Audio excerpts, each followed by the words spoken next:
نحمده ونصلي على رسوله الكريم أما بعد লাখ লাখ শুকর সেই মহান রব্বুল আলামিনের, যিনি দয়া করে আমাদেরকে দীর্ঘ এক মাস সিয়াম সাধনার পরে ঈদুল ফিতর অনুষ্ঠান উদযাপন করে আবার জুমার নামাজে জমায়েত হওয়ার সুযোগ করে দিয়েছেন। সৃষ্টির শুরু থেকেই মহান রব্বুল আলামিন মানব জাতিকে সৃষ্টি করে জগতে শান্তি প্রতিষ্ঠা করার চেষ্টা করেছেন। রব্বুল আলামিন মানুষকে আশরাফুল মাখলুকাত করে সৃষ্টির শ্রেষ্ঠ করে সৃষ্টি করেছেন এবং সৃষ্টির এই শ্রেষ্ঠ মানুষ কিভাবে শান্তিতে বসবাস করবে তার বিধিবিধান একের পরে এক নবী রাসূলদের মাধ্যমে প্রেরণ করেছেন। নবী রাসূলগণ যুগের পরে যুগ প্রেরিত হয়ে সমকালীন জমানার মানুষকে শিক্ষা দিয়েছেন সমাজে কিভাবে শান্তিতে বসবাস করা যায়। এই কারণেই ইসলামকে শান্তির ধর্ম বলা হয়। ইসলাম শান্তির ধর্মর অর্থই হচ্ছে ইসলামের বিধিবিধান সঠিকভাবে পালন করলে সমাজে কারো প্রতি অবিচার হয় না, কেউ কারো প্রতি অশান্তি সৃষ্টি করতে পারে না, মানুষ প্রত্যেকে সহযোগিতা করতে পারে এবং শান্তি প্রতিষ্ঠা হতে পারে। কিন্তু পরিতাপের বিষয় হচ্ছে ধর্ম সম্বন্ধে সঠিক ধারণা আমাদের না থাকার কারণে আমরা দেখেছি মুসলমানদের মধ্যেই সবচেয়ে বেশি অশান্তি। যদিও ইসলাম আদম থেকে বিশ্বে প্রথম প্রকাশ লাভ করেছে, আদি পিতা বাবা আদম আলাইহিসসালাম থেকে ইসলাম এসেছে, আর ইসলামের পরিপূর্ণ রূপ বিকাশ লাভ করেছে বিশ্বনবী সাল্লাল্লাহু আলাইহি ওয়াসাল্লামের জমানায়। আশিক রাসূলেরা ইসলামের বিধিবিধানগুলো মানুষকে শান্তিতে বসবাস করতে দেয়নি, কিন্তু তার সঠিকভাবে আমরা মূল্যায়ন করতে পারছি না বিধায় আমরা ইসলাম থেকে কোনো ফায়দা লাভ করতে পারতেছি না। যেমন ধরেন মাহে রমজানুল মুবারক ধর্মীয় বিধিবিধানের কথাগুলাই ধরেন। আল্লাহ বলেন, আমি সৃষ্টির শুরু থেকেই 12 মাসে বৎসর 7 দিনে সপ্তাহ সৃষ্টি করেছি। রব্বুল আলামিন সৃষ্টির শুরু থেকে কত মাসে বৎসর হবে, কত দিনে সপ্তাহ হবে, কত দিনে চাঁদ উদিত হবে, কত দিনে সূর্য উদিত হবে অস্ত যাবে, এই বিধিবিধান পবিত্র কোরআনে বর্ণিত করেছেন। আমাদের অবস্থা দেখেন, যেহেতু আমরা সঠিকভাবে ধর্ম পালন করতে পারছি না অথবা ধর্ম সম্বন্ধে আমাদের সঠিক ধারণা নেই, ফলে এইবারই ধরেন আমরা যে সিয়াম সাধনা শুরু করেছি, সারা পৃথিবীর মুসলমান তো একই, সারা পৃথিবীর মুসলমান তো একই আল্লাহর বান্দা, একই রাসূলের উম্মত। কি বলে? সবার কালমা লা ইলাহা ইল্লাল্লাহু মুহাম্মাদুর রাসূলুল্লাহ, সত্য নয় কি? তাহলে এবারও টেলিভিশনের খবরে আমরা দেখতে পাই 3 দিনে সারা পৃথিবীতে মুসলিম বিশ্বে ঈদের অনুষ্ঠান হয়েছে। তাহলে তারাও যে কালমা পড়ে রাসূলকে রাসূল মেনে মুসলমান হয়েছে, যারা মঙ্গলবার ঈদ করেছে তারাও তো একই কালমা পড়েই মুসলমান, আর যারা বুধবার ঈদ করেছে তারা তো এক কালমা পড়েই মুসলমান। একই মুসলমানদের এই 3 অবস্থা কেন? 3 দিন ঈদ কীভাবে হয়? তিন তিন গ্রুপের কোনো না গ্রুপ নিশ্চয়ই ভুল করেছি, তিনও গ্রুপ তো আর সঠিক হইতে পারে না। কি বলেন? ইয়া কি ধর্ম সম্বন্ধে না জানার কারণে হয় নাই? আশিকে রাসূলেরা সঠিকভাবে ধর্ম পালন না করার কারণে আমাদের মাঝে যেমন ফিতনা সৃষ্টি হয়েছে, তেমন বিভ্রান্তি, তেমন অভাব অনটন, তেমন আযাব গজব আমাদেরকে গ্রেফতার করেছে। আমরা ধর্ম করি, আল্লাহকে বিশ্বাস করি, রাসূলকে বিশ্বাস করি, আল্লাহ আমাদের প্রভু মানি, রাসূল শ্রেষ্ঠ রাসূল মানি, কিন্তু আমাদের অবস্থা, আমাদের চারিত্রিক অধঃপতন এত খারাপ যে আমাদের দিকে তাকালে বিজাতিরও ঘৃণা করে।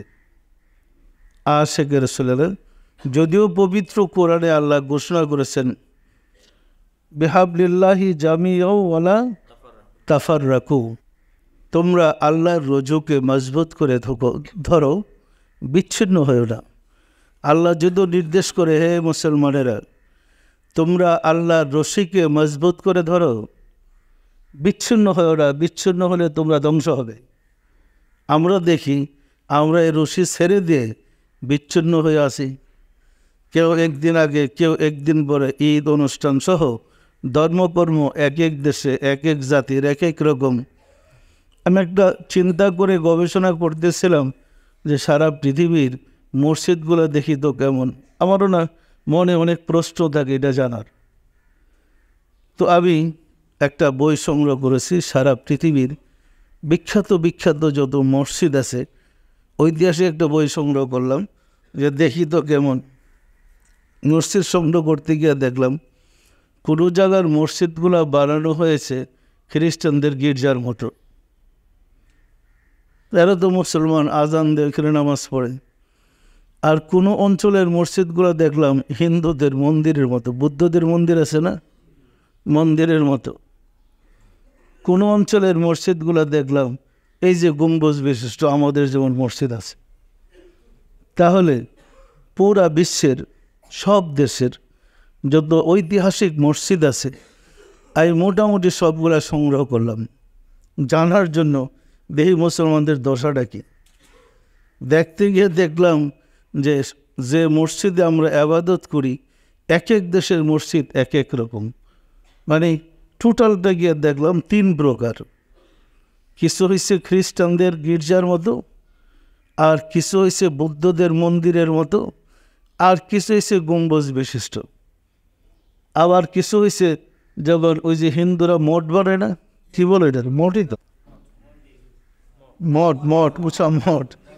এই মসজিদের উপরে গম্বুজটা এরকম টাইট না, উপরে উঠে নিয়ে মঠের মধ্যে বানায় রাখছে। সব বিষয়ে আমার একটা মনে প্রশ্ন, সব কিছু যাই না নেই, দেখে দিই ধর্মটা কোন দিকে যাইতেছে। পরে এই চিত্রগুলো দেখে আমি একটা সিদ্ধান্তে বসলাম যে সম্ভবত যে অঞ্চলের লোকেরা বুদ্ধদের মন্দিরের মতো মসজিদ বানাইছে এদের পূর্বপুরুষ বুদ্ধ ছিল। রাসূলের আদর্শ শুনে জেনে গ্রহণ করে তারা মুসলমান হয়েছে, কিন্তু তাদের ধর্মীয় উপাসনালয় যেমন ছিল মুসলমান হওয়ার পরও তাদের মসজিদরা ওই রকমই বানাইছে। যারা খ্রিস্টান থেকে মুসলমান হয়েছে তাদের অঞ্চলগুলোতে দেখেছি যে মসজিদ খ্রিস্টানদের গির্জার মতো। যারা হিন্দু থেকে মুসলমান হয়েছে তাদের অঞ্চলের যে মসজিদগুলা হিন্দুদের মঠ, কি যে মঠ বলে না, মঠের মতো। তাহলে ইসলাম গ্রহণ করলেও তাদের মধ্যে চিন্তা চেতনা যে যে পুরুষ থেকে আসে সেটা পুরাটে রয়েছে, আছে না নাই? এটা অতিক্রম করে যাওয়া একদম সহজ নয়। এই জিনিসটা অতিক্রম করে ফেলা একদম সহজ নয়, কারণ বিভিন্ন গোত্র থেকে মানুষ ইসলাম গ্রহণ করেছে। আশিকে রাসূলেরা আমাদের এই ভারতবর্ষে তো বাংলাদেশের কথাই ধরেন, এখানে ইসলাম আসছে বড় জোর 500 বছর আগে। এর আগে তো ইসলাম আসে নাই। তো ইসলামের বয়স তো 1500 বছর। এখানে তো ইসলাম আসছে অলি আল্লাহদের মাধ্যমে, হয়তো তুর্কি মুসলমানদের কাছ থেকে ইসলামটা এদিকে বেশি আসছে। তুরস্ক সালতানাত 1200 শতকের পরে আমাদের ভারতবর্ষে ইসলাম আসছে। তাহলে দেখা যাবে ইসলাম গুড়া যেখান থেকে আসছে এটা দূরে আস্তে আস্তে আস্তে আস্তে যার যার এলাকার চাল চলন আচার ব্যবহার রয়ে গেছে। মুসলমান হইলেও সব কিছু তার চেঞ্জ হয়ে যায় নাই। এই কারণে মতের পার্থক্য, চিন্তার পার্থক্য, চেতনার পার্থক্য হয়ে বিভিন্ন মত হয়ে গেছে। ফলে এটা জমানো বড় কঠিন হয়ে পড়েছে। তবে মূল বিষয়গুলো এক, ইসলামের মৌলিক যে বিষয় সেটা এক, এর মধ্যে দ্বিমত নেই। আর যদি কোরআন মেনে সবাই চলে, কোরআন ছেড়ে দিয়ে যার যার অঞ্চলের ইসলাম নিয়ে চললে বিভ্রান্তির পারাবার থাকার কথা নয়। আশিক রাসূলের আমাদের নামাজ ধরেন, আমরা যখন নামাজে দাঁড়াই রাব্বুল আলামিনকে সেজদা করার জন্যই তো দাঁড়াই। কাকে সেজদা করে? নামাজে। এই নামাজে দেখেন মুসলমানদের মধ্যে একটা সম্প্রদায় আছে, এক টুকরা পাথর সেজদার জায়গায় পকেটে রাখে, সেজদা দেওয়ার সময় আবার পাথরের টুকরাটা এটার উপরে সেজদা দেবে। আবার মুসলমানদের এই নামাজের সময় এক এক দেশে এক এক রকম, কেউ নিয়ত বেঁধে আবার একটু সামনে জাপ দিয়ে যায়, আবার কেউ বুকের মধ্যে হাত ধরে, আবার কেউ রুকুতে যাওয়ার সময় হাত উঠায় না। মানে কত রকম নামাজ। কিন্তু মূল এক, আল্লাহ এক, রাসূল এক। সত্য না মিথ্যা বলেন তো? একটা সম্প্রদায় মুসলমানদের মধ্যে বেতের নামাজ পড়ে 1 রাকাত, কেউ পড়ে 5 রাকাত। বেতের তো বেজুর, 1ও বেজুর 5ও বেজুর, আবার কেউ 3 রাকাত পড়তেছে। মানে অনেক পেজ গুছ, অনেক কিছু আছে। তবে মৌলিক বিষয় এক। তো ইসলাম যেহেতু শান্তি প্রতিষ্ঠা করতে এসেছে, এই সমস্ত খুঁটিনাটি বিষয় নিয়ে আমরা বিভ্রান্তিতে যেতে চাচ্ছি না। আমরা এক জায়গায় গিয়ে একমত হতে পারবো, সেটা হচ্ছে আমরা যদি আশিকে রাসূল স্বীকার করি। আশিকে রাসূল শব্দের অর্থ হচ্ছে রাসূলের প্রেমিক। আমরা যদি রাসূল প্রেমিক হই, আমরা অধিক আগ্রহের সাথে রাসূলের বিধিবিধান মেনে চলতে সক্ষম হইতে পারবো না? আশিকে রাসূলেরা, রাসূলের পরবর্তী যুগে সাহাবা ইকরামদের যুগ বলেন, রাসূলের যুগ বলেন, যারা ইসলাম গ্রহণ করেছে অন্যান্য ধর্ম থেকেই তারা ইসলামে আসছে। আসার পরে পণ্ডিত যারা ছিলেন মুসলমানদের মধ্যে, যে যে ধর্মের পণ্ডিত ছিলেন, ইসলাম গ্রহণ করার পরে ইসলামের কথাবার্তাগুলা তার বিশ্বাস এবং তার চিন্তা চেতনা, তার জ্ঞান বুদ্ধি দিয়ে উপস্থাপন করতে চেষ্টা করেছে। করতে গিয়ে দেখা গেছে সে তাফসির লিখেছে, কেউ কেউ কিতাব লিখেছে। লিখতে গিয়ে তার যে আগের পণ্ডিত্য ছিল সে জ্ঞানটা সহ ইসলামের সাথে মিলে ব্যাখ্যা করেছে। করতে গিয়ে যে যে ধর্ম থেকে আসছে ঠেলতে ঠেলতে ওই চিন্তা চেতনার ভিতরে ঢুকে গেছে। আমি কি বলতে চাইছি বিষয়টা বুঝতে পারছেন তো? একজন হিন্দুর ছেলে মুসলমান হইলেই, কালমা পড়ে মুসলমান হইলেই তার সব কিছু চেঞ্জ হয়ে যাবে, চিন্তা করে না, সময় লাগবে। কয়েকটা পুরুষ তো যাবে তার চেঞ্জ হয়ে আসতে। তো কালমা পড়লে মুসলমান হইলে সাথে সাথে চেঞ্জ হয়ে গেল, এই চিন্তা করা ঠিক নয়। ধাপে ধাপে উন্নত হইতে হইতেছে, আরও ডেভেলপ করবে। সত্যটা মিথ্যা বলেন? যেমন ধরেন আমাদের আজকে আমি আলোচনা করতে চাইছিলাম যে একটু নামাজ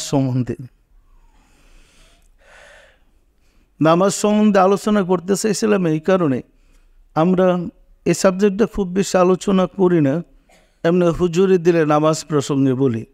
নামাজটার সম্বন্ধে হাদিস শরীফ আসছে, আসসালাতু মিরাজুল মুমিনিন, নামাজ হয়েছে মোমেন ব্যক্তির জন্য মিরাজ।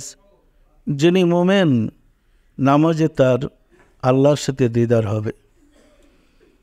মোমেন ব্যক্তি নামাজে আল্লাহর সাথে কথা কথোপকথন করেন, মোমেন ব্যক্তি নামাজে আল্লাহর সাথে আলাপ আলোচনা করেন। এখন কথা হচ্ছে নামাজটা মোমেন ব্যক্তিদের জন্যেই, শুধু কেবল আল্লাহর দিদার লাভ করে নিজের তৃপ্তি লাভ করার জন্যে এবং সান্নিধ্যে বসার জন্যে এবং আল্লাহর থেকে কথা কথোপকথন করার জন্যে। যেমন রাসূল পাক সাল্লাল্লাহু আলাইহি ওয়াসাল্লাম মেরাজ গিয়ে আল্লাহর সাথে কথাবার্তা বলেছেন না নীরব ছিলেন? অনেক আদান প্রদান হয়েছে, নামাজে কিন্তু আদান প্রদান হওয়ার কথা ছিল। অন্তত এটা তো শিওর আমরা নামাজে আল্লাহকে সেজদা করেছি, না আর কাউকে? কাকে সেজদা করেছি? তাহলে আল্লাহ তো আমাদের সামনে। সামনে না থাকলে এই দোয়াটা পড়ে আনতে হয়, ইন্নী ওয়াজ্জাহতু ওয়াজহিয়া লিল্লাযী ফাতারাস সামাওয়াতি ওয়াল আরদ। এই দোয়াটা আমরা পড়ি নামাজে দাঁড়াই।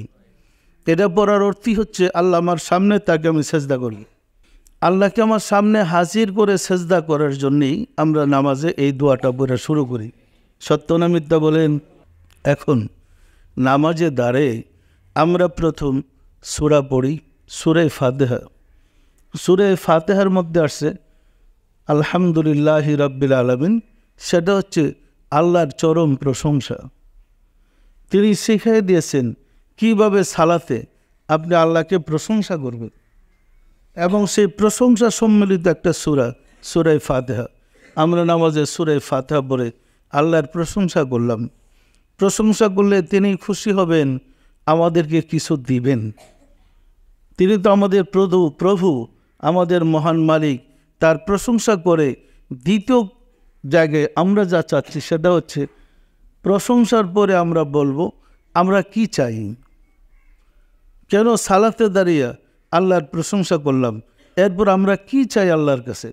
যেমন উপমাস্থলে এইরকম বলতে পারেন, আপনার কোনো অঞ্চলে যদি কোনো মন্ত্রী বা কোনো সরকারি কর্মকর্তা কোনো অনুদান নিয়ে যায়, যাওয়ার পরে যারা তাকে দাওয়াত করে নেই তারা তাদের সন্তুষ্টি করার জন্য একটা মানপত্র বলেন বা শ্রদ্ধাঞ্জলি বলে লিখে না।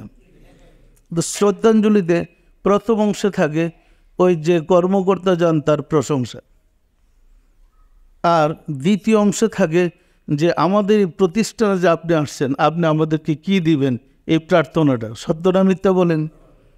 একটি স্কুলে উনি গেলেন, শিক্ষামন্ত্রী, প্রথম তার প্রশংসা করে শ্রদ্ধাঞ্জলি পাঠ, শেষ অংশে আমাদের স্কুলের কি সমস্যা আছে এটা তুলে ধরে এর জন্য প্রার্থনা করা হয়।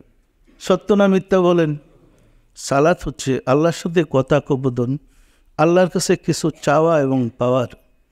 আমরা সালাতে দাঁড়িয়ে প্রথম অংশে শ্রদ্ধাঞ্জলির অংশ হিসেবে সূরা ফাতিহা বললাম।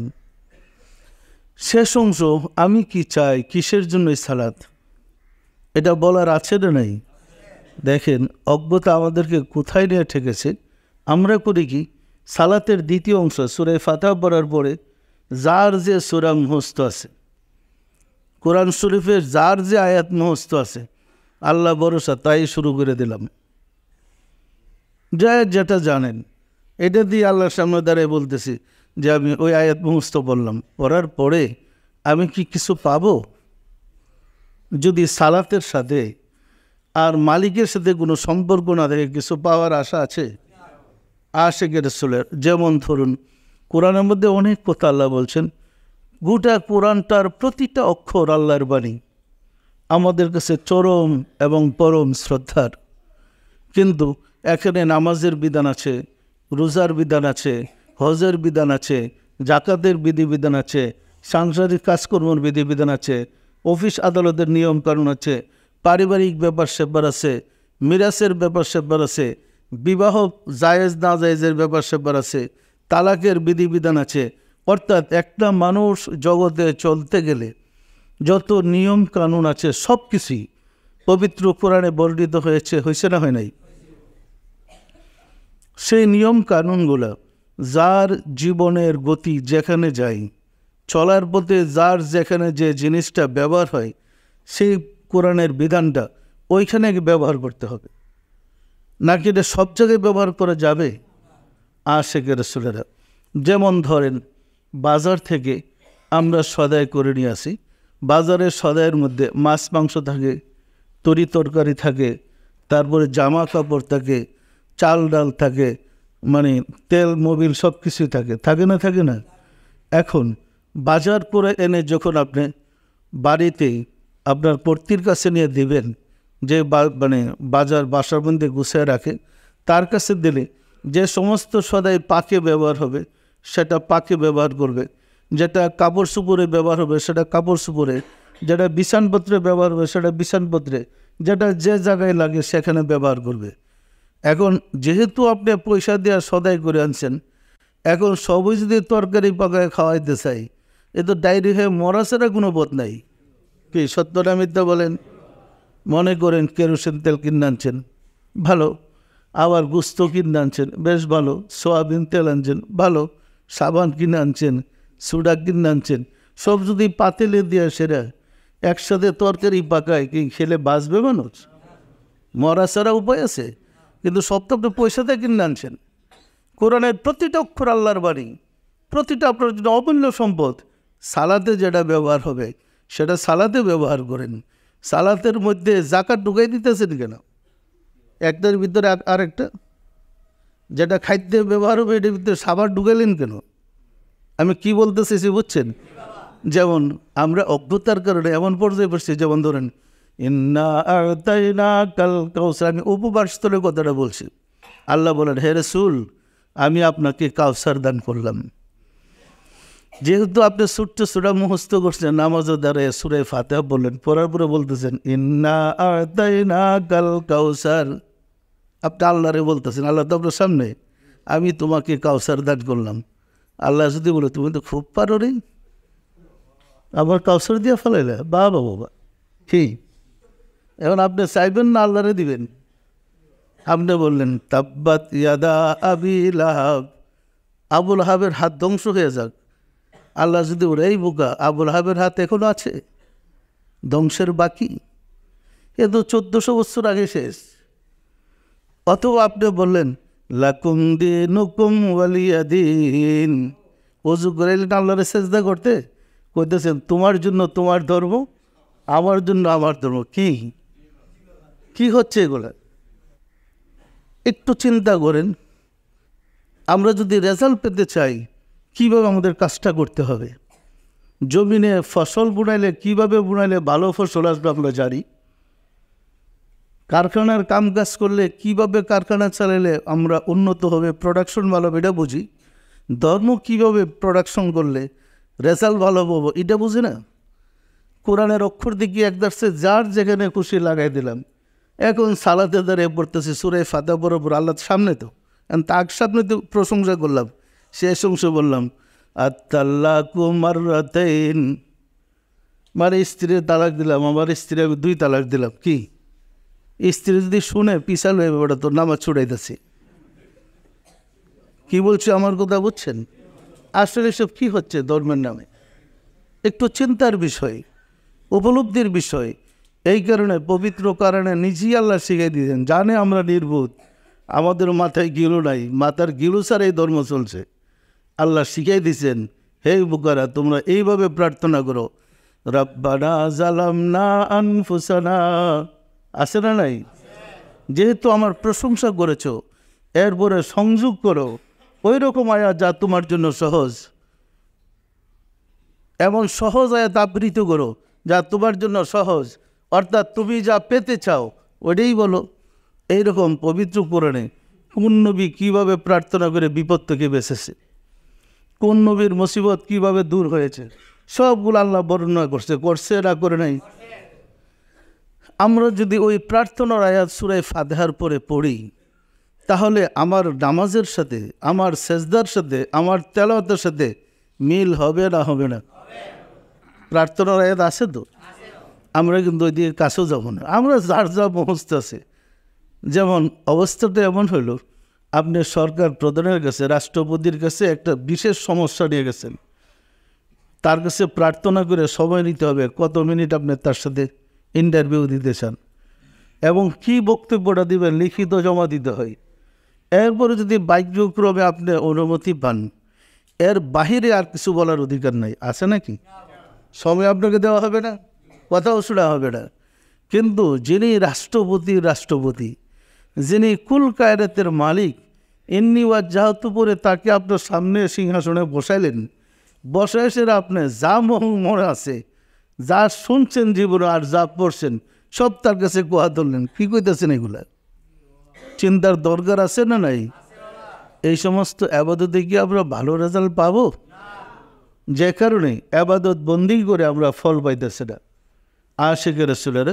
তাহলে আমাদের ফিরে আসতে হবে ওই জায়গায় যে আবাদত তিনি খুশি হবেন। আমরা যখন সূরা ফাতিহা পড়ে তাকে খুশি করেছি, পাশাপাশি আমরা বলি, হে দয়াময়, আমি আমার নফসের উপরে জুলুম করেছি, তুমি দয়া করে আমাকে হেদায়েত করো। হে দয়াময়, আমি হেদায়েতের উপরে, তুমি আমাকে বিপদগামী করো না। হে দয়াময়, তুমি আমাকে মাফ করে দাও। এগুলো বলা যায় না, যায় না? রাব্বানা দিয়া বহু আয়াত আছে, প্রার্থনার বহু আয়াত করে আছে না নাই? নবীরা বিপদে পড়ে কীভাবে প্রার্থনা করেছে আল্লাহ শিখাই দিচ্ছেন। তা আমরা ওই আয়াতগুলো যদি পড়ি, আমাদের জন্য নামাজটা হবে আবাদত, সালাতটা হবে আবাদত। এবং দেখবেন পড়ার সাথে সাথে অর্থের দিকে খেয়াল করলে কলবের মধ্যে একটা পরম প্রশান্তি চলে আসবে, আত্মার মধ্যে একটা শান্তি আসবে।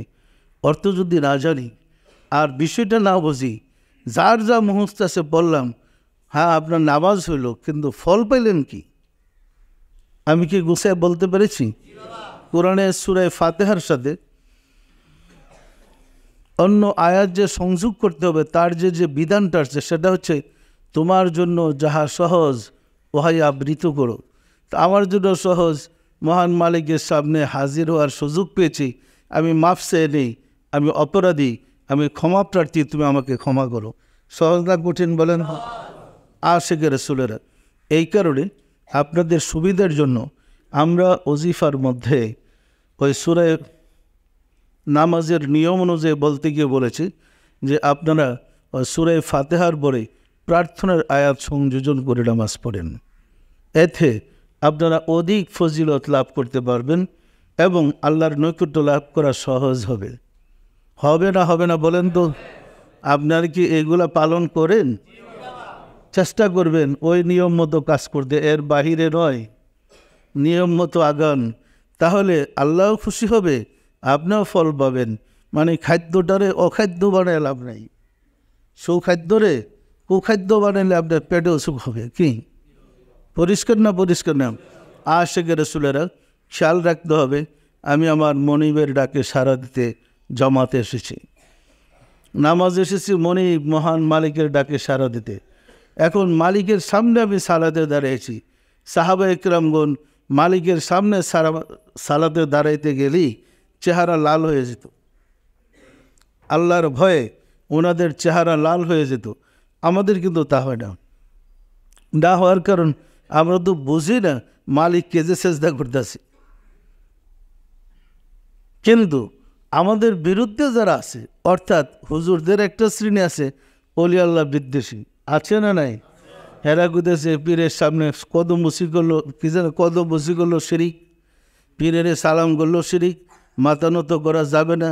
তবে এটা মসজিদে যে তুই নামাজ পড়তে যাস, আগের কাতারে যে দাঁড়াইছে, পিছনের কাতারে যারা দাঁড়ায়, হে বেটার পায়ে যে সেজদা করতেছ, এটাতে কোনো দোষ নাই। দেখেন সামনের কাতারে যারা দাঁড়ায়, পিছনে আর একটা সারি দাঁড়াইতেছে, সেজদার সময় এদের পায়ের নিচে সেজদা করে না কোথায় করে? কার পায়ের নিচে সেজদা করে? তো কী করতেছে? অলি আল্লাহর পায়ের নিচে সেজদা করলে শিরিক হয়ে গেল। আর তুমি যেমন গরু, আরেকটা গরুর পায়ের নিচে সেজদা করতেছ, এটা শিরিক হলো না। দেখছে ধর্মের অবস্থাটা কি? আসলে হেরেই শিরিকে পড়া। ধর্মের সত্যতা উপলব্ধি করতে বুঝেও না, উপলব্ধি করতে জানেও না। সুতরাং পায়ের নিচে সেজদা করলে শিরিক হয় না। কেউ সামনের কাতারে যে দাঁড়াইছে তার পায়ে সেজদা করতেছে না, তার নিয়ত হচ্ছে মহান মালিককে সেজদা করতেছে। দেখতে দেখতেছি তার পায়ের কাছে কপাল ঠেকাই দিছে। অনেক সময় পাও লাগে যায় না, মাথার মধ্যে পা লাগে না, লাগে না, এমনকি তার পায়ে সেজদা হইল। নিয়ত তো আমাদের আল্লাহকে সেজদা করতেছি, কি বলেন? তো অলি আল্লাহর কাছে মাথাটার মধ্যে হইলে একটা সেজদা হয়ে গেল। তো সাধারণ মানুষটার চেয়ে অলি আল্লাহটা আরও খারাপ নাকি? দেখেন ধর্মটা কীভাবে ফিট করছে। সুতরাং অলি আল্লাহদের ফর্মুলা অনুযায়ী ধর্ম করলে এই ধর্ম আল্লাহর কাছে গিয়ে পৌঁছবে। আর নিজের মন গড়া মতো ধর্ম করলে ওই দশাটা এরকমই হবে, যেমন বাজারে সব তো পয়সা দিয়ে গেছেন, একরকমই পাক করেন, সব পাতিলে পাক করে খেয়ে ফেলেন, যা হবার তাই হবে। ধর্ম চলছে এইরকম। মতানৈক্য ধর্মে বহুত আছে, আমরা দেখেছি ধর্মের মধ্যে কি শব্দ নিয়ে একতলাপ শুরু হলো। সালা সাদা করে নিয়ে যে শুরু করছে, আর এই আমরা গুদাগুদি করতে গিয়ে 101টা ফেরকা বের করছে। আমি দেখবো আমার ধর্মে রাসূল খুশি, আল্লাহ খুশি আছেন কিনা, আমার এই গুদাগুতির দরকারটা কি? আমি কি বলতে চাইছি বিষয়টা বুঝছেন? এই সমস্ত সমস্যা বলে একটি বোধ, আমরা যদি আশেকে রাসূল হই। আশেকে রাসূল হলে কোনো দল নাই, রাসূল প্রেমিক তো এক দলই। আমরা যদি রাসূলকে ভালোবাসি, রাসূল যখন রোজা রাখতে বলেছেন আমরা তখন রোজা রাখবো, রাসূল যখন ইফতার করতে বলেছেন আমরা তখন ইফতার করব। আমরা ভিন্ন মত সৃষ্টি করতে রাজি না। এটা ভালো না খারাপ বলেন তো? তাহলে প্রতিটা ইবাদত হিসাবের সাথে করতে হবে। আমি কি করেছি জানতে হবে, কি ফল পাইছি সেটা জানতে হবে। জানতে হলে নিজেকে আমলটা সঠিকভাবে করতে হবে, এবং প্রতি নামাজের হিসাব কিতাবটা আমাকে ঠিক করে নিতে হবে। আমি আজকে সালাত পড়ে, নামাজ পড়ে কি পাইলাম? আশেকে রাসূলেরা, আমাদের দেশে অনেক মত, অনেক পদ আছে, কিন্তু ফেতনা ফাসাদ ঝগড়া ঝাঁটিতে নাকি আমরা একটি বলতে চাচ্ছি, আমরা আশেকে রাসূল হইতে চাই। দেখেন, এইবার ছিল লাইলাতুল কদর শুক্রবার দিন নাকি? কী বার ছিল? আমরা কী বারে পালন করছি? আচ্ছা, তাহলে আরবের লোকেরা কী বারে করছে? তো যে রাত্রিটার ইবাদত 1000 মাসের চেয়ে শ্রেষ্ঠ। রাত্র তো একটা, সারা পৃথিবীর জন্য একটা রাত্রি। কেউ একদিন আগে, কেউ এর পরের দিন, কেউ এর পরের দিন, 3 দিন তো এটা হবে না। যারা সঠিক দিনে করেছেন তাদের কদর হবে, আর যারা সঠিক দিন ছাড়া বেঠিক দিনে কদর পালন করতে গেছে তারা হাই হাই করবে। বিয়ে বাড়ির অনুষ্ঠানে দাওয়াত দিছে, তো বিয়ের অনুষ্ঠানে বরযাত্রী সবাই মানে ওই খাওয়া দাওয়া করে পাতিল টাতিল সব শেষ, সব মেহমানরা চলে গেছে, আপনি ওই বিয়ার কাঠটা লয়ে গেছেন খাইতে, গিয়ে পাইবেন হাড্ডি কোটে, আর কিছু ভাগ্যে জুটবে না। কি ওরা খাইয়া যা ফালাই গেছে, ওই তেজপাতার হাড্ডি ছাড়া ভাগ্যে কিছু নাই। 10টা কিন্তু এরকম হবে। কদর আরবের হেরে লয়ে নিল, বাঙালিরা কদর পাইব কি? এদের গেছে গা শুক্রবারে, শনিবার তো আমাদের দেশে কদর ঘরে আসে নাই, আমরা কদর পাবো কোথায়? এই যে একটা সমস্যা, সঠিকভাবে ধর্ম পালন না করার কারণে আমাদের এই সমস্যার সৃষ্টি হয়েছে। এই কারণে আমাদেরকে সঠিকভাবে ধর্ম পালনের চিন্তাটা করতে হবে, পরস্পর আলোচনা করতে হবে, মানুষকে উৎসাহ করতে হবে, উৎসাহিত করতে হবে ইবাদতের এবং আশেকে রাসূল হওয়ার জন্য। আমরা যদি সবাই আশেকে রাসূল হই, কারোর সাথে ঝগড়া রয়, সব মুসলমান ভাই ভাই ভাই হিসেবে আরেকবারে বলি, ভাই ইমুক দিন কিন্তু কদর, গুব্বরে চলেন সেরা লাগে কি কদর জন্য না যাই। আমি শুক্রবার আলোচনায় কিছু বলতেছিলাম, হয়তো যে লাইলাতুল কদরের তো বাপ বোঝাই যেতেছে, অনেকে শুক্রবার আবার কদর পালনও করেছে। এখন শনিবার দিন রাত্রে, যখন দিবাগত রাত্রে না কদর, এখন জাকের দয়সায় বিল্ডিং বেড়ে গেছে, আর রাস্তা রাস্তা সব দখল করে বসে কদর পালন করতে। এখন আমি 2 নম্বরই ব্যবসাটা কী করবো? আমি তো জানি শুক্রবারে কদর হয়েছে, এই কদর তো আমি ছিলাম, আমি কী বলবো বলেন? তখন চুপচাপ হয়ে গেলাম যে কি জবাবটা দেবো, কি কদর তো গেছে আগের রাত্রে। বিষয়টা বুঝছেন না বুঝেন নাই? একটা মহা বিপদে পড়ে গেছি, কোনো সূত্র পাইতেছি না, আমি একটা মুসিবতে পড়ে গেছি। বলছিলাম বাবুরে আমি যাবো না এখানে। মানে কী বলবো, নিজের সাথে নিজে প্রতারণা করা যায় না, কি বলেন? বিষয়টা বুঝছেন না বুঝেন নাই? তারপর যেহেতু জাকের রাখছে, বারবার ভাষণ দেওয়ার পরে, ঘোষণা দেওয়ার পরে আমি আসলাম, কিছু আলোচনা করলাম, মোনাজাতও করলাম, কিন্তু শেষ তো খেলা হবে ফজরে, সারা রাত্রি শেষ ফজরের নামাজের সময়। তা আমি মনে করলাম আজকে ফজরের নামাজই পড়তে যাব না, যা পড়ব রুমের ভিতরে পড়ব। মানে আমার মনের মধ্যে একটা যুদ্ধ চলতেছে, জান্নে শূন্য একটা মিথ্যা কেমনে করব, ভীষণ কষ্ট লাগতেছিল, আমি নিজের স্ত্রী করতে পারতেছিলাম না। এখন মাইক দিয়ে তো ঘোষণা দিয়ে বসে রয়েছি, আমি আসতেছি আখেরে মোনাজাত করবো, আমি তো রুমের ভিতরে বসে রয়েছি। আমি আবার খাদেমরে বলতেছে আমি যাবই না। মানে আমার মধ্যে তুলপাল শুরু হয়ে গেছে, কি বলবোটা কি, কদর তো গেছে গত রাতে। বিষয়টা কি বুঝতে পারছেন? একটা মহা বিপদে পড়েছি, শেষ পর্যন্ত আমাকে আসতে হইল, কারণ সব জাকের আসছে। আর আমি মশলা বাইর করতেছি আমি বাঁচার জন্য। আমি তো কাউরে কই নাই যে তোমরা কদরে আমার এখানে আসো, আমি তো কাউরে বলিনি। এটা লোকজন তো আসছে, আমি এখন কী করবো? বিষয়টিকে আপনারা বুঝতে পারছেন? তবে আমাদের মালিক এত দয়ালু, আল্লাহ এত মহান, আল্লাহর কিন্তু অতীত ভবিষ্যৎ বলতে কিছু নাই, সবই বর্তমান। সময় সৃষ্টি, স্রষ্টা নয়, সময়কে আল্লাহ সৃষ্টি করেছেন। আল্লাহর কাছে ভবিষ্যৎ আর অতীত বলতে কিছু নাই, সবই বর্তমান। কোনো সোর্স পাচ্ছে না, পরেই বেচারা ঘোষণা দিল, সব জাকেরা দাঁড়িয়ে রয়েছে, আমি কখন আসবো ফজরের নামাজে। আমি তো রুমের গীত যে নামাজ পড়বার চিন্তায় আছি। শেষ পর্যন্ত অনেক দেরি ছিল বোধহয় না, আমাকে আসতেই হলো। সব জাকেরা দাঁড়িয়ে রয়েছে, কী করবো? আসলাম আসামির মতো। আমার মনে হচ্ছে আমি একটা আসামি, অপরাধী।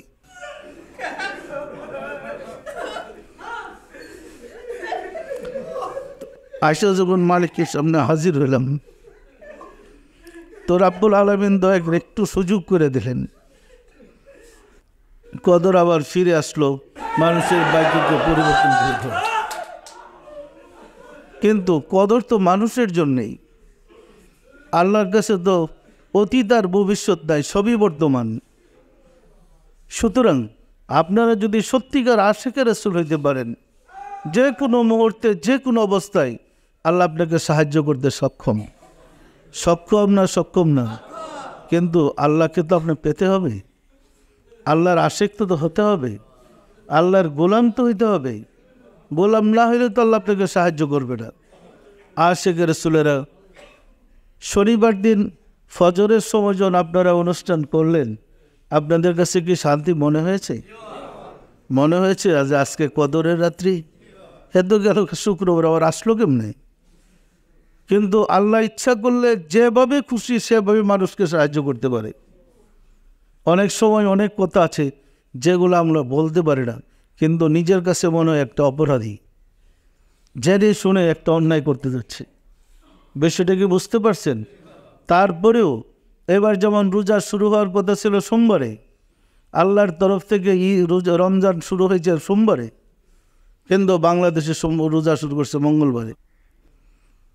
লোকজন এসে আমার কাছে বসে অপেক্ষা করতেছে রোজা করবে, কি করবো?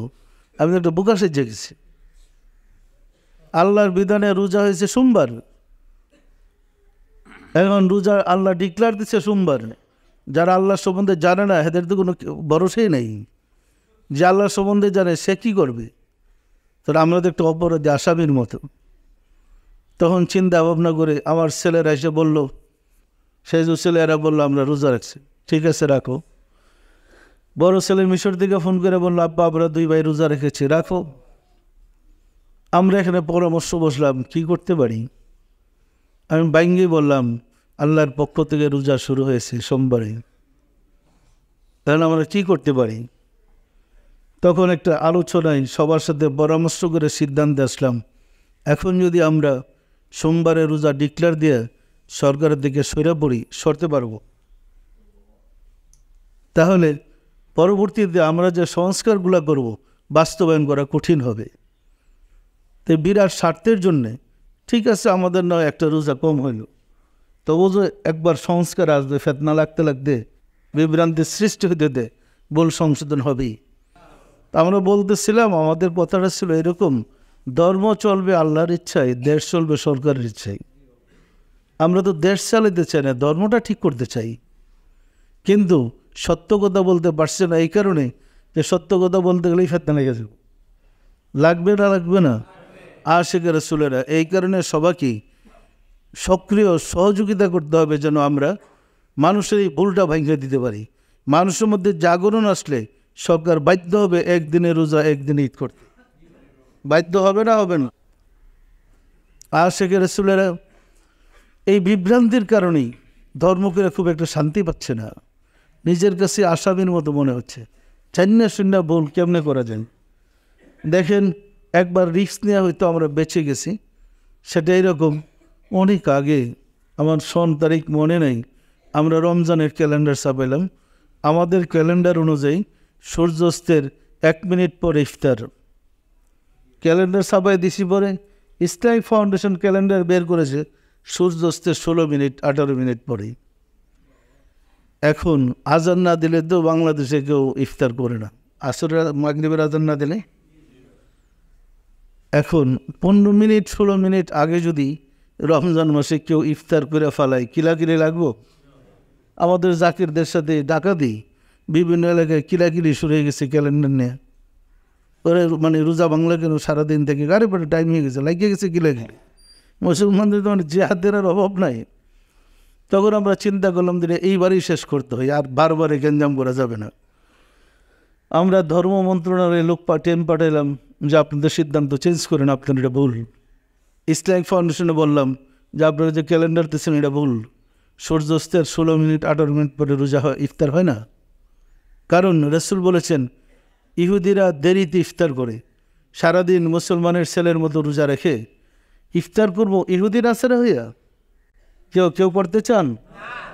যখন এটা খুব সিরিয়াস হলাম, দেখি যে না এরা পাততে দে না, কয় কি দেখেন হুজুরার মশলা, আপনাদের তো ঠিক আছে, আমাকেও ঠিক আছে, 16 মিনিট পরও ইফতার ঠিক আছে, 16 মিনিট আগেও ঠিক আছে, কথাটা কি হক হইল?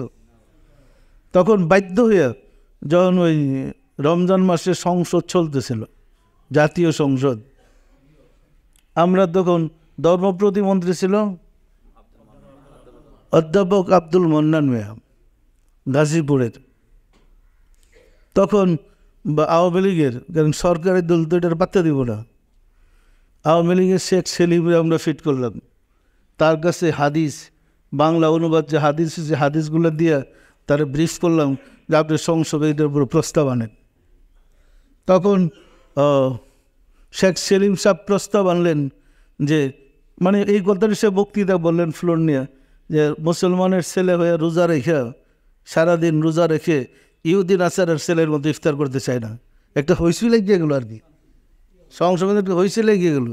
এই মুসলমান আবার ইহুদি নাসারের মতো, তখন হাদিসটা পড়ে শোনাইছে, বাজ্যা গেছে একটা। তখন সাথে সাথে স্পিকার না ঘোষণা দিলেন, ধর্মমন্ত্রীকে ডেকে বললেন এটা জবাব দেন। ধর্মমন্ত্রী সময় ছিলেন, এরপরে বললেন এটা সমাধান দিতে। উনি আসে 2 দিনের সময় ছিল, 2 দিন পরে জবাব দিবেন। আর তাড়াতাড়ি একটা কমিটি বানাইয়া ওটা বাতিল করে ওই যে আমাদের এই সমাধানে চলে আসছে। এটা হলো এখন এই কথায় আসছে সূর্যাস্তের 3 মিনিট পরে ইফতার, এই এখন যেটা আপনারা করতেছ। পাশাপাশি আমাদের ওইখানে এটাই ছিল যে আজান দিলেই রোজা মানে আর খাইতে পারবেন না সেহরি। আমাদের দেশে মাসলা আছে, আপনি খাইতে বসছেন তো অর্ধেক খাইছেন, এর ভিতরে দেওয়া বসছে আজান মসজিদে দিছে, পরে এখন কী করবেন?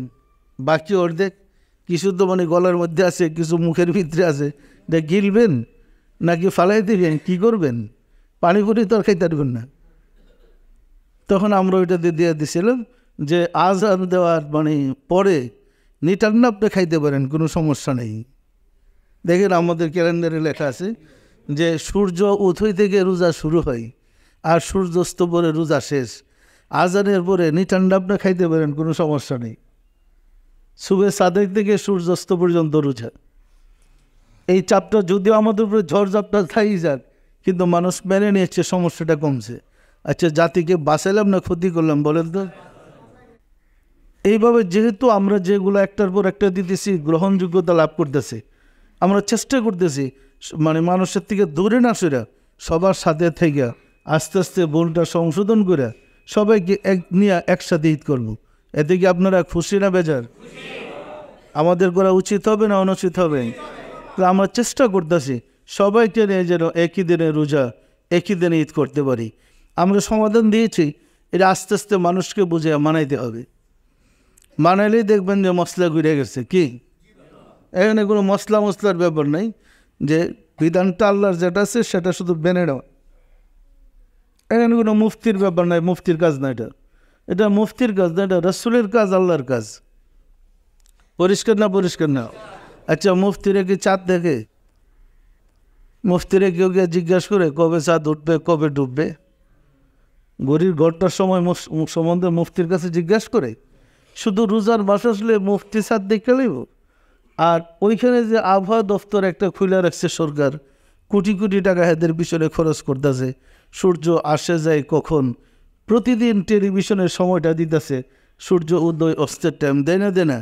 দিকে রমজান মাস আসলে এটা ডেকে ফেলাই, উদয় অস্ত দিব না, দিব সেহরি ইফতার। রমজান মাস আসলে এটা দিব না, মানে অনেক পেঁয়াজ, দূরত্ব তো অনেক পেয়ে যায়, তা বোঝা হলো গোজামিলের ধর্ম চলতেছে একটা। আমি কি বলছি বিষয়টা বুঝছেন? আমরা যদি ধর্মের ব্যাপারে জাগ্রত হই, সজাগ হই, আমাদের চিন্তা পরিষ্কার হয়, তখনই না আমরা এটার মূল্যায়ন বা ফল পাবো। এমনি মানে দায় সারা হিসেবে ধর্ম করলে তো ফল পাবো না। আমি কি কিছু গুছায় বলতে পেরেছি? আমার কথা কি আপনাদের মনে পেশ লাগছে? সুতরাং এই বিষয়গুলো জাতির সাথে, বন্ধু বান্ধবের সাথে আলোচনা করার ব্যাপার আছে, এটা জানার ব্যাপার আছে। দেখেন বিজ্ঞান এত বেশি উন্নত হইতেছে যে বিজ্ঞানকে ধরে আজকে মানুষ গ্রহ থেকে গ্রহান্তরে চলে যেতেছে। বিজ্ঞান এত উন্নত। আচ্ছা মনে করেন চাঁদের দেশে যদি একটা মুসলিম পরিবার গিয়া বসবাস করে ছেলে মেয়ে নিয়ে, হে বেটা কি দিকে রোজা থাকবো? এখন থেকে নয় আপনি চাঁদ দেখলেন, চাঁদের দেশে মানুষ যাবে, কিন্তু মনে রাখেন মানুষ ফ্যামিলি নিয়ে চাঁদে বসবাস করবে, একটা সময় আসবে। তো চাঁদের দেশে যদি একটা মুসলিম ফ্যামিলি গিয়া বসবাস শুরু করে, সে কী দেখে রোজা রাখবে? তার জন্য কী বিধান? ইসলামে কি সমাধান দিবে না? দিবে না? দিবে না? তাহলে আমাদের ফর্মুলায় আসতেই হবে। আমাদের ফর্মুলায় আসলে দেখবেন সব সমস্যার সমাধান হয়ে গেছে। আশেকের রাসূলেরা এই কারণেই গবেষণা অনেক জিনিস সুন্দর করে দেয়। আমরা এমন অনেক কিছু আছে যা কোরআন হাদিস পড়ে হুজুর হয়ে কিছুই জানে নেই। গবেষণা করতে গিয়ে এখন দেখতেছি ইন্টারনেটের সাহায্যে সারা বিশ্বে কোথায় কি আছে ঘরে বসে দেখা সম্ভব। সম্ভব না? সম্ভব না। আপনি সুইচ টিপেন, ইন্টারনেটের সাহায্যে নিয়ে আসেন বিশ্বের ঐতিহাসিক জিনিস, মুসলিম কি আছে, রাসূল কি ব্যবহার করতেন, টিপ্পা বাইর করেন, হাজির করে দেখাই দেবো রাসূলের জিনিসটা কি আছে, কিন্তু ইন্টারনেটের ভিতরে। এটারে মুছবেন কি দিয়ে? রাসূল যে জামাটা পরতেন, রাসূলের যে জুতা মুবারক ছিল, রাসূলের যে আংটি মুবারক ছিল, রাসূলের শহীদি দান মুবারক যে ইন্টারনেটের ভিতরে আছে, টিপ্পা বাইর করে দেখালে এটা মুছবেন কি দিয়া? রাসূলের ব্যবহারের বিষয়বস্তুগুলো যে ইন্টারনেটে আছে, এটা মুছবেন কি দিয়া? রাসূলের 70 তালি পড়াবেন। আমরা যদি ঘোষণা করি 10 কোটি টাকা পুরস্কার, কেউ যদি প্রমাণ করতে পারেন রাসূল 70 তালি জামা পড়ছে, পারবেন না। এই টাকা নেবার মতো একজন মানুষ কোনো মুসলমানের ছেলে হবে না। কারণ ইন্টারনেটে রাসূলের ব্যবহারের জিনিসপত্র সব আছে। জানেন কি আপনারা? আমরা ইন্টারনেট সম্বন্ধে আমার কোনো ধারণা ছিল না। গবেষণায় গিয়ে দেখলাম টিপলে আরও অনেক কিছু বেরিয়েব। মানে আদম থেকে শুরু করে যত নবী, যত রাসূল, যত বিশেষ ব্যক্তি আছে সব ইন্টারনেটের ভিতরে আছে। সুইচ টিপলে বেরিয়ে আসবে। তখন বুঝবেন তাদের স্মৃতিগুলা কেমন, কত সুন্দর, ওনারা কেমন ছিলেন। এমনি তো সব 70 তালে ওনারাই পাইছেন। যত বিজ্ঞান উন্নত হবে সব আপনাদের কাছে হাজির করে দিবে। পরিষ্কার না? পরিষ্কার না? বিজ্ঞান গবেষণা করতেছে ইথার থেকে মহামানবদেরকে ধরার জন্যে। গবেষণা করতে করতে করতে করতে মানুষের কণ্ঠস্বর ইথার থেকে বের করেছে। সৃষ্টির আদি থেকে যে কণ্ঠগুলো আসছে, এখন বাসট করতেছে, গবেষণা করতেছে কার কণ্ঠ কোনটা। রাসূলের কণ্ঠের সাথে ক্যাসেট লাগাই দিলে তো রাসূল বেরিয়ে আসবে। আসবে না? আসবে না? শেখ মুজিবুরের ক্যাসেট লাগালে যেমন ছবি বেরিয়েছে, জিয়াউর রহমানের বক্তৃতার ভিডিও লাগালে যেমন জিয়াউর রহমান কথা বলতেছে, ভাষণ দেখা যায়, রাসূলের ওই ভাষণগুলা, বিদায়ের হজের ভাষণগুলা ওই রকম ছবি সহই ইথারের মধ্যে সংরক্ষিত আছে। কন্ট্যাক্ট করতে পারলেই রাসূল, সাহাবা সহ সব দেখানো যাবে। পরিষ্কার না? পরিষ্কার না? যদি বিজ্ঞান বিশ্বাস না করেন, রাসূলকে বিশ্বাস করবেন কেমনে? ভিডিওর ভিতরে যদি শত শত বছরের ছবি থাকতে পারে, ইথারের মধ্যে আল্লাহ সব সংরক্ষণ করে রাখছে না রাখে না? গবেষণা করে কন্ট্যাক্ট করলে তো দেখবেন রাসূল ভাষণ দিতেছে। এই রাসূলটা দাবাইবেন কেমনে? ছবি না হয় না জায়েজ করে পুরা ফেলাইলেন, কিন্তু ইথারের রাসূলটা মুছবেন কি দিয়ে? আশেকের রাসূলেরা যত দিন যায় তত সত্য সত্য হিসেবে প্রকাশিত হবে। হবে না? হবে না? বলেন তো। আমাদের দেশের এক শ্রেণীর হুজুররা বলতেছিল চাঁদে যাওয়া বিশ্বাস করলেই কাফের। কি বিশ্বাস বলছে না? বলে নাই? অথচ বিশ্বের যেটা সেরা কাফের ছিল, মানে বড় বৈজ্ঞানিক, যে নাস্তিক, নীল আর্মস্ট্রং, চাঁদে যাওয়ার পরে চাঁদের মধ্যে ওই বিসমিল্লাহ শব্দের নকশা পাথরে দেখেছে, আজানের দড়ি শুনেছে, সে এসে মুসলমান হয়েছে। তো একটা বড় কাফের গিয়া সাদে গিয়া রাসূলের অলৌকিক মুজিজা দেখে মুসলমান হলো, আর আমাদের দেশের যুবওয়ালা মুসলমানগুলা কইতেছে সাদে যাওয়া বিশ্বাস করলেই কাফের। যত বেশি বিজ্ঞান উন্নত হবে তত বেশি রাসূলের সত্যতা প্রমাণিত হবে, তত বেশি কোরআনের বাস্তবতা প্রমাণিত হবে। বিজ্ঞান গবেষণা করতে করতে আপনার নূহ আলাইহিস সালামের কিস্তি বের করে ফেলেছে। নূহ আলাইহিস সালামের কিস্তির ছবি আমার কাছে আছে। বিজ্ঞান গবেষণা করতে করতে করতে করতে মুসা আলাইহিস সালামের লাঠিটাও বের করে ফেলেছে। মনে করেন না এমন সুন্দর লাঠি, আরে নামি কিচ্ছু না, একটা বাঁশের লাঠি, কিন্তু এটার ভিতরে আল্লাহ কেরামতি ঢুকাই দিছে, চাললে জায়গায় সাপ হইয়া একটা বাঁশের লাঠি। দেখছি তো আমরা মনে করছি না যে নাকি স্বর্ণমন্য দেওয়াইন্দা রাখছে বাঁশিটা, এটা বেহাদার একটা বাঁশ লাঠি। এটারই আল্লাহ তো মুজিজা ঢুকাই দিছে, চাললে সাপ হয়ে যায়, দললে আবার লাঠি হয়ে যায়। বিষয়টা কি বুঝছেন না বুঝেন নাই? তো ওই জিনিসগুলা বিজ্ঞান তো এখন গবেষণা করে বাইর করতেছে। ইন্টারনেটে গবেষণা লাগলে ঘরে বসে আপনি বাইর করে দেখতে পারবেন। যদি ইন্টারনেটে সুইচ চিপে রাসূল আইসে পরে কই যাবেন, এই কইবেন না যে নাউজুবিল্লাহ দেখবো না, কে কই ধরবেন? সুইচ টিপে যদি আদম আইসে পরে কী করবেন? তবে নাউজুবিল্লাহ আদমরে দেখতেছে না, আছে কিন্তু আছে না নাই? যে যাকে চায় সে তাকে পায়, যে যাকে চায় না সে তাকে পায় না। সত্য না মিথ্যা বলেন? সুতরাং গবেষণা করেন মূল মালিককে পাওয়ার জন্য। যে খুঁজে আল্লাহকে পাওয়ার জন্য সে আল্লাহকে পায়, আর যার আল্লাহর দরকার নাই সে তো পাইবই না। তার আর দুনিয়ার আখেরাত কি? পরিষ্কার না? বিজ্ঞান অনেক উন্নত, ঘরে বসে আপনি খুঁজেন সব কিছু আপনার ঘরে চলে আসবে। আর শেখের রাসূলেরা সাধনার দিন আসতেছে এবং বাস্তবতা জানার উপলব্ধি করার দিন আসতেছে। যেমন আমরা তো এতদিন জানতাম, আরও কয়েকবার বলছি আপনাদেরকে, আল্লাহর নূরে তুর পাহাড় জ্বলে নাই, বলছে না বলে নাই? মানুষের মাধ্যমে খবর পেলাম, ছবির মাধ্যমে ইন্টারনেটের থেকে তুর পাহাড়ের ছবি দেখলাম, আপনাদেরকে দেখাইলাম। গতকালকে আমার ওই ছেলেদের সাথে আমার কথা হয়েছে, তখন তারা তুর পাহাড়ে গিয়ে পড়ছে। ওরা তুর পাহাড়ে উঠতেছিল, আমি একবার কথা বললাম, আবার উঠার পরে দৃশ্য দেখার পরে নামার সময় আবার আমি কথা বললাম। বলতেছিল একটা খুশির সংবাদ আছে আমাদের, সেটা হচ্ছে আমার দুনো ছেলেই একটা কাফেলা নিয়ে, হ্যাঁ এদের কাফেলাতে কত লোক, 103 জন লোক নিয়ে একটা কাফেলা নিয়ে এরা তুর পাহাড়ে গেছে। তুর পাহাড়ের চূড়ায় উঠার পরে ওইখানে যেখানে আল্লাহ আসছিলেন, তুর পাহাড়ে আল্লাহ আসে নাই, যেখানে আল্লাহ নাজেল হয়েছিলেন আসছিলেন, ওই জায়গাটাতে স্মৃতি রাখার জন্য একটা মসজিদ বানিয়ে রাখছে। তো ওরা উপরে উঠার পরে জোহরের নামাজের সময় হয়েছে, তো এই সব কাফেলার লোক ধরছে আমার ছেলেকে, হুজুর আপনি ইমামতি করেন। তো আমার ছেলে ওইখানে ইমামতি করে কালকে জোহরের নামাজ তুর পাহাড়ে ওই আল্লাহ যেখানে আসছিলেন ওইখানে নামাজ পড়েছে। এটা কি আমাদের জন্য একটা শুভ সংবাদ নয়? আলাপ করতেছিলাম যে কেমন দেখেছো, আমি ছেলেদেরকে জিগেলাম আল্লাহরে কি ওখানে দেখছো নাকি? ওরা হাসে দোনো ভাই। এখন তোর আল্লাহ বসে নাই কি, এখন আল্লাহর ঘর আছে কিন্তু এখন তোর আল্লাহ বসে নাই, আল্লাহ তো গেছে কলমের ভিতরে, এখনকার পাহাড়ে বয়ে থাকবো।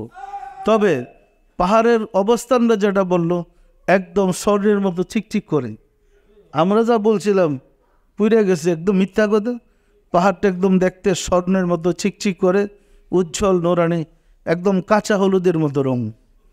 বলতেছিল নিচের থেকে সোজা উপরে গেলে 2.5 কিলোমিটার উঁচা, আর এরা যে হাইটে গেছে ঘুরে ঘুরে উপরে উঠতে বলছে যে 5 কিলোমিটার, সময় লাগছে 4.5 ঘন্টার মতো সময় লাগছে উঠতে, নামতে লাগছে 2.5 ঘন্টা। এখন তুর পাহাড়ের খবর পাইলাম তো, যে তুর পাহাড় আল্লাহর নূরে জয়লাপুরা ছাই হয়েছিল, আসলে কিচ্ছুই হয় নাই। কেউ তো তুর পাহাড়ে যায়নি, আমাদের দেশের গায়করা বলছে আল্লাহর নূরে তুর পাহাড় চলে গেছে। তাই আমি বলছি যে ওইখান থেকে কিছু আল্লাহর নূরে জলা যে পাথর পুত্র আছে কিছু নিয়ে আসে, অনেক দাম, ওইখানের পাথর নাকি অনেক দাম। এই কারণে বিশ্বের বহু দেশ থেকে সারা বিশ্বের লোকজন ওই তুর পাহাড়ের যায় পর্যটক হিসাবে। গেলে ওইখান থেকে পাথর খুব সুন্দর, তো একদম স্বর্ণের চাকার মতো, ওই পাথর কিনা কিনা নিয়ে আসে। বলতেছিল বাবাজান পাথর তো অনেক দাম। আমি বললাম তাও কয়েকটা পাথর কিনা নিয়ে আসে। বিষয়টা কি বুঝতে পারছেন? আশিক রাসূলেরা যে গল্প শুনলেন সব তো ফাও, বাস্তবের সাথে কোনো মিল নেই। কি মিল আছে? সুতরাং সঠিকভাবে ধর্ম না করলে গল্পের ধর্ম করে কোনো রেজাল্ট পাওয়ার কথা না। এই কারণে হয়তো আমরা আল্লাহ দয়া করলে আমরা চেষ্টা করব আপনাদের হাতে সমস্ত নবী রাসূলদের স্মৃতির একটা বই দিতে এবং ঘটনাগুলো প্রকাশ করতে, কি রাসূলের স্মৃতি আছে, কী কী জিনিস ব্যবহার উনি করতেন, নবী রাসূলরা কী কী করতেন, আদম আলাইহিস সালামের থেকে শুরু করে সব নবী রাসূলদের স্মৃতি আমাদের কাছে সংরক্ষিত আছে। আমরা এটা বই আকারে আপনাদেরকে দেব। উদ্দেশ্য এগুলা জেনে আপনারা দেখে ধর্মের বাস্তবতা আগে জানেন। না জেনে এই ভুল ধর্ম করে কোনো লাভ হবে না। এই ফতোয়ার পাল্লাই পড়ে সত্যরে মিথ্যা, মিথ্যারে সত্য জেনে কোনো লাভ নেই। পরিষ্কার না? পরিষ্কার না? আজকে অনেক গল্প করে বলাইছে না? আসুন রাব্বুল আলামিনের সাহায্য চাই, তিনি যেন দয়া করে আমাদেরকে সিরাতুল মুস্তাকিম, ইহদিনা সিরাতাল মুস্তাকিমে টেনে উঠে নেন। আমিন। আউযু বিল্লাহি মিনাশ শাইতানির রাজিম। বিসমিল্লাহির রহমানির রহিম। আস্তাগফিরুল্লাহ রাব্বি মিন কুল্লি জামবিন ওয়া আতুবু ইলাইহি। আয় আল্লাহ, জীবনভর নফসের খাহেশে শয়তানের ফেরবে যত প্রকার গুনাহ করিয়াছে, সমস্ত গুনাহ হইতে তোমার নিকট তওবা করিতেছে। আয় আল্লাহ, দয়া করিয়া আমার তওবা কবুল করো, আমার গুনাহ মাফ করো। লা ইলাহা ইল্লাল্লাহ মুহাম্মাদুর রাসূলুল্লাহ। সবাই দিনের হাত উঠে বলেন আল্লাহুম্মা আমিন। ওগো দয়াল মাওলা, দয়াল খুদা, অদম কাঙ্গাল ভিক্ষুকেরা পবিত্র জুমার দিনে জুমার নামাজ পড়লাম, আজকের তালিম গ্রহণ করলাম, ঈদের অনুষ্ঠান শেষ করলাম, সবশেষে তোমার শাহী দরবারে মিলাদ শরীফ পড়ে নামাজ সমূহ আদায় করে তওবা করে জোরহাত করে মাফ চাই। জীবনে যত ভুল বেয়াদবি করেছে দয়া করে মাফ করে দাও, মাফ করে দাও মাওলা। আমাদের ভুল বেয়াদবিকে মাফ করে দাও, আমাদের ইবাদত সমূহ কবুল করে দাও, এর ফজিলত পৌঁছে দাও তাজদার মদিনা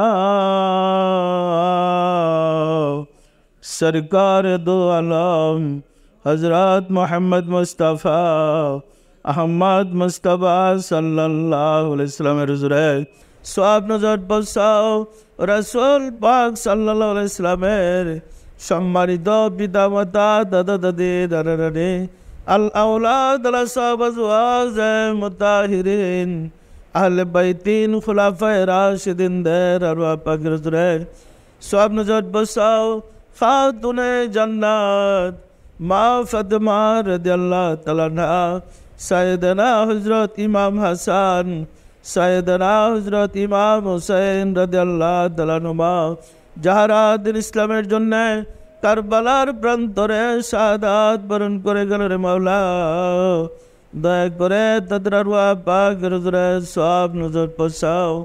বাবা আদম আলাইহিস সালাতু ওয়াস সালাম হইতে রাসূল সাল্লাল্লাহু আলাইহি ওয়াসাল্লাম পর্যন্ত যত আম্বিয়া আলাইহিস সালাতু ওয়াস সালাম দারুল বাকায় তাশরীফ নিয়েছেন, তাদের আরওয়াহ পাকের হুজুরে সব নজর বসরে মাওলা আমার মুর্শিদ পিরানে পীর দস্তগীর সুলতানুল মশাইখ সুলতান ইয়া মুজাদ্দাদ ইয়া তরিকার ইমাম শাহ চন্দ্রপুরী রহমাতুল্লাহ আলাইহি হুজুরে তার সহধর্মণি হযরত বড় মা রহমাতুল্লাহ আলাইহি হুজুরে সব নজর বসরে মাওলা হযরত খাজা বাউদ্দিন নকশবন্দ রহমাতুল্লাহ মুজাদ্দিদ আল-ফিসানি রহমাতুল্লাহ খাজা মাইনুদ্দিন চিশতি রহমাতুল্লাহ বড় পীর আব্দুল কাদের জিলানী রহমাতুল্লাহ তাদের তরিকার সিলসিলায় যত পীর ওলি গাউস কুতুব